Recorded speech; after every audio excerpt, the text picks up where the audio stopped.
The one we're talking about of Corbucci's today is Sonny and Jed, starring Thomas Millian, Susan George, and a fantastic Telly Savalas. The effortlessness of the mastery involved in some of those sequences. You don't get that good until you've made 30 movies. Yeah. That's true. When you've made 30 movies and you know what you're doing, now it's just kind of coming off, like sparks coming off your fingers. We now jump to what is officially Corbucci's last serious, as funny as it is, all right, what is essentially Corbucci's last serious Western. It's also unique because it definitely takes place in the 70s. It does not have the same feel of his late 60s movies. I mean, they cuss, they say fuck a lot. It seems to throw away the cowboy dialect, all right, at some point. So it just sounds like a modern movie. Sonny and Jed is more or less Corbucci's attempt to do a Bonnie and Clyde. And set it out west.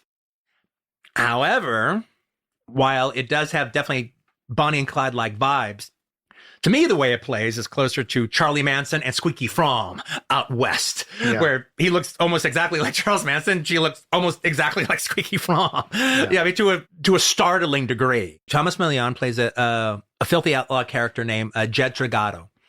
He meets this character who ends up helping him out, Sonny, who's this young girl played by Susan George. So Jed takes her along, but treats her like shit, like a serf, basically. No. He realizes she's a girl. That's why he's like, oh my God, you're a girl. All right. Oh, well, I'll show you what I do to women. And you know why he realizes she's a virgin is her vagina's too tight. And it's very small, like the size of a penny. You actually feel good. I love you, you motherfucker. Which it seems like it should be spelled Sunny, all right? You watch the movie, and you don't like Jed at all. Everything is unsavory, and it's a constant challenge because just by sheer virtue of Thomas Millian's Jed Dragato being the protagonist, we kind of want to like him even though we don't.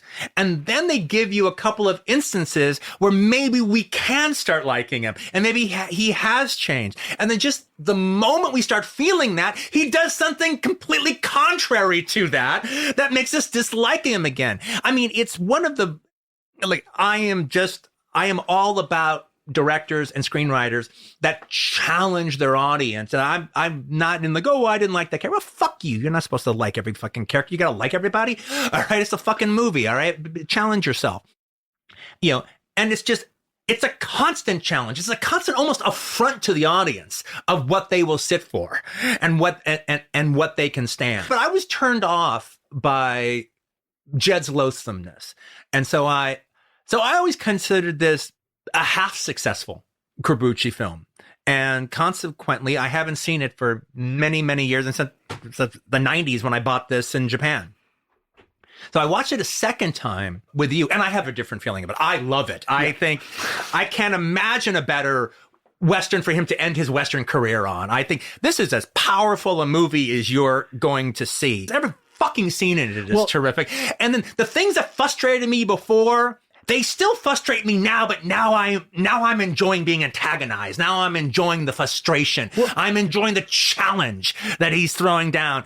And the fact and the thing that is unrefutable is the fact that as a performer, Thomas Millian does not give a fuck if the audience likes him or not. He does not give a fuck. He gives less than a fuck than Corbucci. He just doesn't give a shit. He is not doing anything for the audience. He's doing it to the audience. He's challenging the audience. And Corbucci is coming from the same fucking place. He is not trying to make Jed Dragato likable for you. And I did not root for him. In the first time I watched it, I did not root for him. I ended up coming up with a secondary reading of the movie. But watching it now, many years later, watching it with you the other day, I was rooting for Sonny and Jed by the end. By the end, I was. With all of Jed's problems, I was on their side. And I wanted them to be together. And I will have to say that this was my second time seeing the movie. The first time I watched it, I liked the movie. I loved two sequences, which I think are like two of Corbucci's greatest action sequences ever. Like the opening 10 minutes and then the scene in the corn barn. It's mind-blowing how good it is. Yeah. Telly Savalas literally makes a Molotov cocktail. It's a Molotov cocktail. They're looking for Jed and Sonny by sticking pitchforks in the corn, trying to they know he's hiding there. They go, no, stop. Yeah, let's have some fun. Let's make some popcorn. No, stop. you gotta cook a pig before you stick a fork in it. Yeah.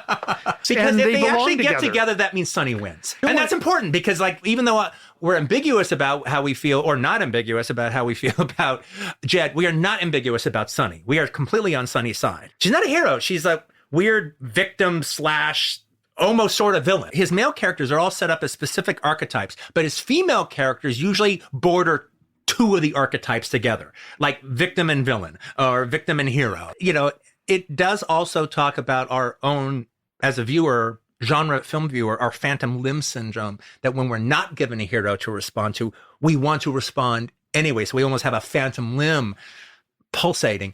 And even the ambiguousness that we're supposed to feel towards Jed is sustained through the entire movie. And then you got on top of that, you have a magnificent Morricone score with, I think, one of his most, catchy and memorable, once you know it, theme songs. And the last thing that needs to be said that we haven't said, all right, is to talk about the Telly Savalas character in the film, who is what the film presents as its antagonist. Telly Savalas gives a fantastic performance, and his look in that big fur coat that he wears is just like, you can't, it's one of the most undeniable, along with Sonny's buffalo coat. Yeah. All right. It's one of these most undeniable images that just stays with you.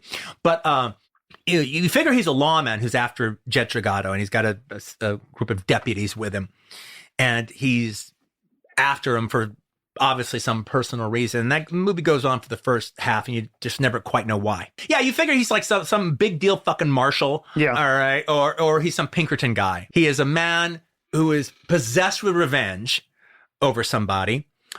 He has a right for that revenge. If you're as well versed in Corbucci's oeuvre as I am, a case could be made, one, because of how loathsome Thomas Leon presents himself through most of the movie, and the whole Charles Manson aspect, and the fact that they're presented as like hippie counterculture figures, and it's obvious that Corbucci has nothing but contempt. Oh, he hates them. Has nothing but contempt for hippie counterculture figures. Yeah. That is already established in his Johnny Halliday movie, The Specialist. Yeah. That's already known. That's known about him.